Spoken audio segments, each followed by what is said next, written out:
எங்ககிட்ட அந்த புறநானூறுன்னு ஒரு புத்தகம் இருக்கு. புறநானூறுல என்ன சொல்லியிருக்கு, தமிழர்கள் எப்படி இருந்தாங்க, அங்க என்னென்ன ஹிஸ்டரிலாம் இருக்கு அப்படின்னா கொஞ்சம் படிங்க.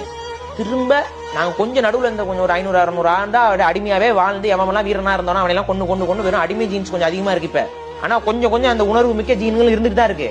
அந்த உணர்வு மிக்க ஜீன்ல இருந்து, தமிழ் ஜீன்ல இருந்து எவனாவது ஒரு தலைமை வந்துட்டான்னு வைங்க, புறநானூறு காலம் திரும்பிடும்.